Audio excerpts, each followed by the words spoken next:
सभी को क्रांतिकारी जय भीम, जय संविधान, जय काशीराम, जय भारत।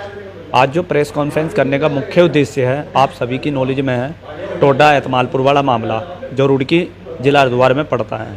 वहाँ पर कुछ महीनों से हमारे अपने समाज की बेटी राधा कटारिया वहाँ पर धरने पर बैठी है बहुत सारी महिलाओं को लेकर। कारण यही है कि वहाँ दबंग प्रधान, जो गंदी मानसिकता का प्रधान है, जो मुस्लिम समुदाय से आता है, उसने अपने भारी गुंडों के साथ मिलकर राधा बहन की बेटी और राधा को और अन्य महिलाओं को बुरी तरीके से मारा पीटा था, जिसमें पुलिस प्रशासन ने अभी तक आरोपियों की गिरफ्तारी नहीं की। 3 महीने प्रकरण को हो चुके हैं और हम लोग भी आईजी साहब से मिले, गढ़वाल से, सीओ रुड़की से मिले हैं। उन्होंने हमें आश्वासन दिया था कि जल्द से जल्द गिरफ्तारी होगी, लेकिन अभी तक कोई गिरफ्तारी नहीं हुई। तो मजबूरन मैं अपनी टीम के साथ, जो राष्ट्रीय प्रवक्ता जी लंकेश्वर बाबा, प्रदेश अध्यक्ष जी और उनके पीड़ित परिवार, इन सब को लेकर आज एक प्रेस कॉन्फ्रेंस किया है। उसमें हमने 5 जुलाई 2025 को जो विशाल महाआंदोलन है, जो डीएम साहब का घेराव किया जाएगा संवैधानिक दायरे में, हम महामहिम राष्ट्रपति, माननीय प्रधानमंत्री, मुख्यमंत्री उत्तराखंड और महिला आयोग और SC/ST आयोग और राज्यपाल से मांग रखेंगे कि पॉस्को एक्ट और SC/ST एक्ट होने के तहत अभी तक आरोपी गिरफ्तार नहीं हुए। पुलिस की मिली भगत है, क्षेत्रीय विधायक का पूरा दबाव है, पुलिस प्रशासन की कान पर जू नहीं रेंग रही। जांच कहाँ चलेगी? पहले ही सीओ मैडम ने, जिसे बताया जाता है कि वह अनुसूचित जाति की सीओ है, कहाँ है कि हमारे समाज की सीओ है वो, उन्होंने खुद इस जांच को काट दिया, धाराओं को। जांच के दौरान दोनों धाराएं खत्म कर दी, SC/ST एक्ट और पॉस्को एक्ट।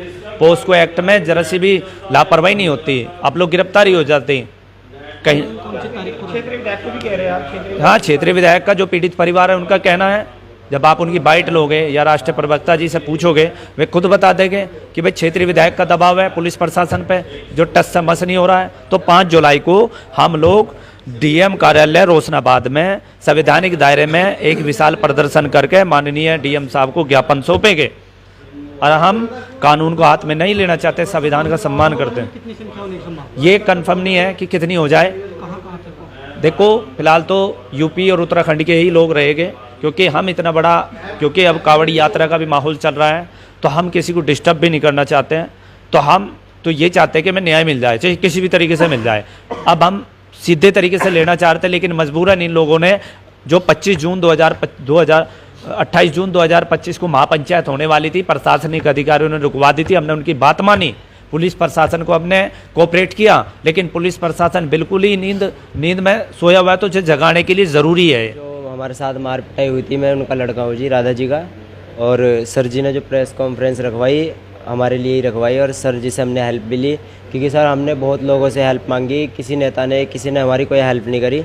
और हमने सर के पास बात पहुँचाई, तो जो राष्ट्रीय अध्यक्ष जी हैं लोकेश कटारिया जी, भीम आर्मी के चीफ वो क्या बोलते हैं, नेशनल भीम आर्मी के चीफ अध्यक्ष जी हैं, और हमारे बाबा लंकेश्वर जी हैं। तो इन्होंने हमारी मदद करने को कहा कि हम आपकी पूरी तरह साथ खड़े, क्योंकि एक इनका कहना ये है कि हम अन्याय के खिलाफ लड़ते हैं। हम लोगों का काम है कि न्याय दिलाना।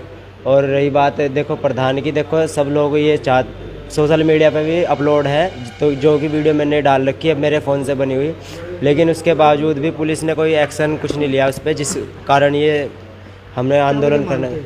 वजह ये मानते हैं जी, देखो मैंने भी 12th कर रखी, थोड़ा सोचा समझा आदमी, मेरी 19 एज है, ऐसी बात नहीं है कि मैं समझता नहीं कि कौन राजनीति खेलता है कौन नहीं।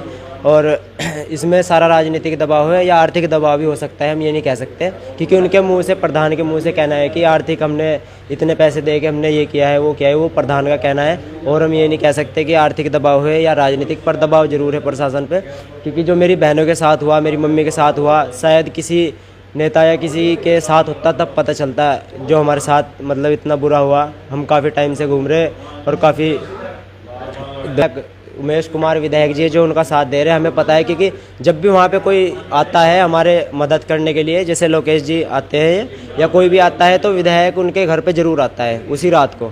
हम ये कहना चाहते हैं कि विधायक का पूरा वो है। मैं इस चीज़ से नहीं डरता कि विधायक मुझे मार देगा, कोई दिक्कत नहीं सर, मैं मरने से नहीं डरता, क्योंकि मेरा परिवार मेरे आंखों के सामने छिता हुआ, मुझे पता है कि हमारे साथ कितना वो अन्याय हुआ है। भीम आर्मी का जो ये है कि भीम आर्मी वाला हमने बहुत से कॉल की, कोई बिल्कुल नहीं आना चाहता, क्योंकि वोटिंग का टाइम चल रहा है, आपको पता है 2027 में इलेक्शन है। हमने क्या बोलते हैं, एक तो यह है मंजीत नोटियाल जी है, इनके पास कॉल की, जिन्होंने सिर्फ आश्वासन दिया था, हमें कुछ नहीं करवाया। और दीपक है जो सेठपुरिया है उनके पास भी गए, और महक सिंह के पास भी गए। महक सिंह वहाँ पे आया भी शुरू में जब हम हॉस्पिटल में तब आए, उसके बाद नहीं वो आए, फ़ोन भी नहीं उठाया उन्होंने फिर कॉल उठाया, वो कहने लगे कि भाई अभी इलेक्शन चल रहे हैं, अभी हम बाद में देखेंगे, अभी कुछ नहीं हो सकता। और काफ़ी लोगों बागों से हमने बात की है, चंद्रशेखर तक हमने बात पहुँचाई जो कि बहुत महान व्यक्ति, सभी को पता है, भीम आर्मी के बहुत बड़े अध्यक्ष हैं, लेकिन उन्होंने भी साफ इनकार कर दिया क्योंकि हमने खुद अपने हाथों से उन्हें लेटर दिया। वजह सर मैं यही मानता हूँ, चुनावी दौर है, 2027 में चुनाव होने वाले, तो हर नेता का यही मानना है कि भाई उनको वोटिंग का बहुत क्या हमारे इस एरिया में बहुत ज़्यादा वो वोटिंग है मुस्लिम लोगों की, तो इस वजह से कभी बेचारे हमारे मुस्लिम भाई चिढ़ ना जाए, इस वजह से शायद वो हमारी मदद नहीं करना चाहते। ठीक, सबसे पहले तो मीडिया बंधु सभी को मेरा जय भीम, और आप लोगों को भी धन्यवाद।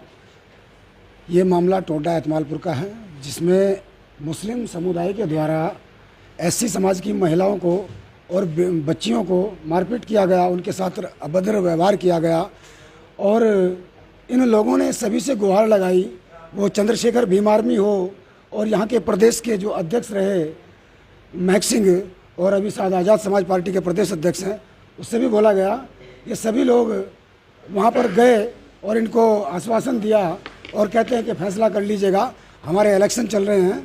तो इन लोगों को डर है कहीं मोमडन जो बाहुल्य वोट है वो इनको ना मिले और इनको हार का सामना देखना पड़े। तो मेरा अपना मानना है, जो ये लोग जो बात करते हैं डॉक्टर बाबा साहब अम्बेडकर की, मान्यवर साहब कांशीराम की जो विचारधारा है, तो ये उस विचारधारा की बात नहीं हो रही है, ना तो बाबा साहब के मूवमेंट पर काम हो रहा है। ये लोग केवल अपनी राजनीतिक रोटियां सेक रहे हैं। इनका स्थिति कहाँ पहुँच गई है, समाज जाए भाड़ में और ये लग गए अपने जुगाड़ में, तो स्थिति वहाँ पहुँच जाती है, क्योंकि इन लोगों ने, इनको सबसे प्रिय हो गया वोट। जो काम समाज का होना था वो समाज का काम छोड़कर आज इन सबको नेता बनने का चस्का लग चुका है। आज के लोग रोड पर उतर जाएंगे और फिर ये जिम्मेदारी प्रशासन को संभालना मुश्किल हो जाएगी। अब हमने इसका शांतिपूर्वक ज्ञापन डीएम को देने का है।